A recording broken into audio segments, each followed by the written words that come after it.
प्रश्न है, राजा राय सिंह राठौड़ द्वारा बनाया गया जूनागढ़ दुर्ग राजस्थान के किस जिले में स्थित है?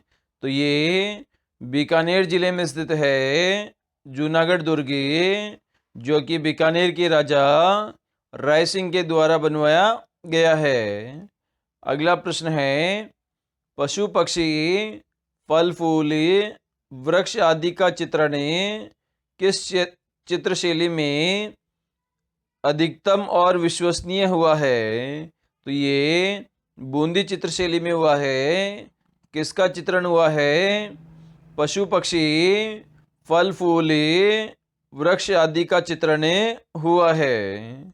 अगला प्रश्न है, पोथीगाना चित्रकला संग्रहालय कहाँ स्थित है?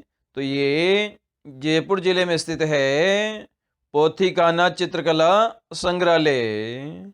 अगला प्रश्न है, रागमाला का चित्र ही किस चित्रशैली का है?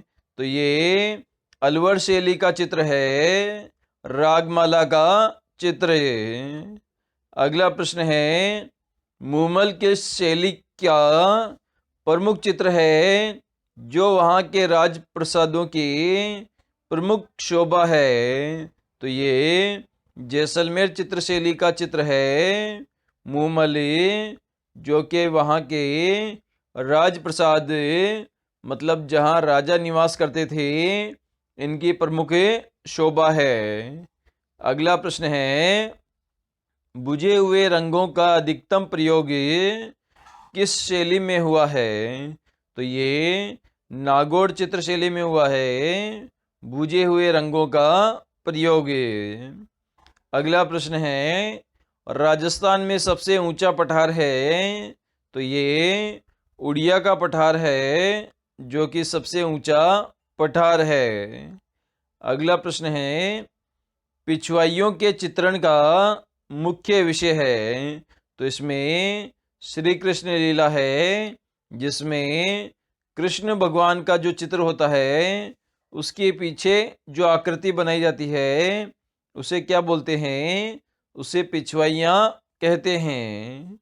अगला प्रश्न है, पट चित्रण को राजस्थानी में क्या कहा जाता है?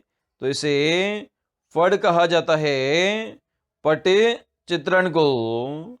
अगला प्रश्न है, हमीर देव चौहान के किन सेनापतियों ने अलाउद्दीन खिलजी के आक्रमण के समय धोखा दिया था?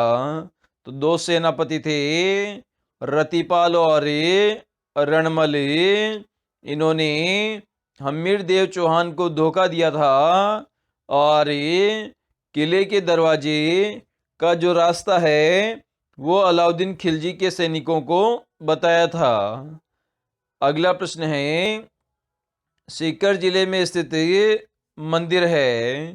तो यहाँ पर ये खाटू श्याम जी का मंदिर स्थित है जो कि खाटू ग्राम में स्थित है।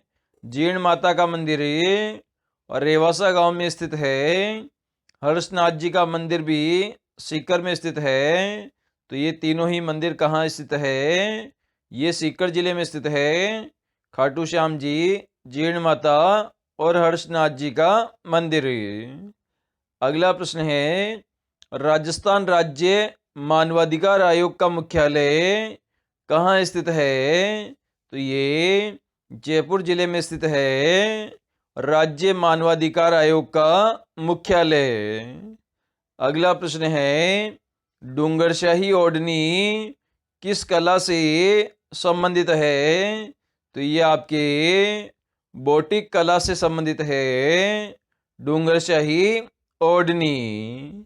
अगला प्रश्न है, मारवाड़ के किस शासक को फारसी इतिहासकारों ने हस्मत वाला शासक कहते हैं? तो ये राव मालदेव को कहते हैं हस्मत वाला शासक।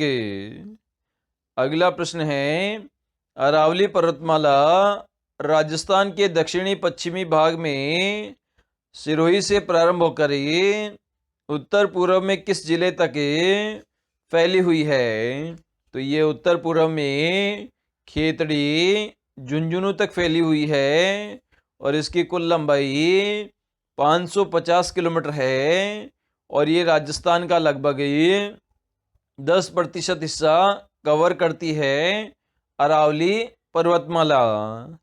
अगला प्रश्न है, तराइन के युद्ध का विस्तृत विवरण किस ग्रंथ से प्राप्त होता है? तो ये पृथ्वीराज रासो ग्रंथ से प्राप्त होता है तराइन के युद्ध का विस्तृत विवरण। अगला प्रश्न है, सन 1685 से 1691 के मध्य महाराणा जयसिंह द्वारा किसका निर्माण गोमती नदी पर बांध बनाकर किया गया था? तो इन्होंने जयसमंद झील और डेबर झील इन दोनों का निर्माण कराया था जयसिंह ने। और जयसमंद झील कहाँ स्थित है? तो ये उदयपुर जिले के सलुम्बर में स्थित है जयसमंद झील, जिसका निर्माण गोमती नदी का पानी रोककर करवाया गया है। अगला प्रश्न है, राजस्थान में छोटे क्षेत्र में उत्पन्न वायु भंवरी, जिसे हम चक्रवात कहते हैं, को स्थानीय भाषा में कहा जाता है? तो इसे भंबूलिया कहा जाता है स्थानीय भाषा में वायु भंवर चक्रवात को। अगला प्रश्न है, पलाना किस ऊर्जा खनिज के लिए प्रसिद्ध है? तो ये कोयला खनिज के लिए प्रसिद्ध है पलाना। अगला प्रश्न है, सवाई माधोपुर के रामेश्वरम नामक स्थान पर त्रिवेणी संगम में कौन सी नदी नहीं आकर गिरती है? तो त्रिवेणी संगम का मतलब होता है जिसमें 3 नदियां आकर गिरती है। तो रामेश्वरम में कौन सी नदियां आती है? पहली सबसे बड़ी बनास आती है, उसके बाद में सीप आती है और तीसरी नदी आपकी चंबल आती है। तो चंबल, बनास और सीप, इन तीनों का त्रिवेणी संगम में रामेश्वरम नामक स्थान पर होता है और इसमें पार्वती नदी आकर नहीं मिलती। तो पार्वती यहाँ पर गलत ऑप्शन हो जाएगा। अगला प्रश्न है, विश्व की सबसे पुरानी और विकसित नहर व्यवस्था भारत में कौन सी है? तो ये गंग नहर परियोजना है, जिसको बीकानेर के राजा गंगा सिंह जी ने बनवाया था। यह सबसे पुरानी और विकसित नहर है विश्व की। अगला प्रश्न है, राजस्थान में किस संभाग में सर्वाधिक नदियां हैं? तो ये कोटा संभाग है, जिसे हमें हाड़ौती के नाम से भी जानते हैं, जिसमें कोटा, बूंदी, बारा और झालावाड़, ये 4 जिले सम्मिलित है। इसमें नदियों की संख्या सबसे ज़्यादा है। अगला प्रश्न है, निम्नलिखित में से किस पुरातात्विक स्थल से जुते हुए खेत के साक्ष्य प्राप्त हुए हैं? तो ये कालीबंगा पुरातात्विक स्थल से जुते हुए खेत के साक्ष्य प्राप्त हुए हैं। अगला प्रश्न है, अलवर की स्थापना किसने की थी? तो राव प्रताप सिंह के द्वारा की गई थी अलवर शहर की स्थापना।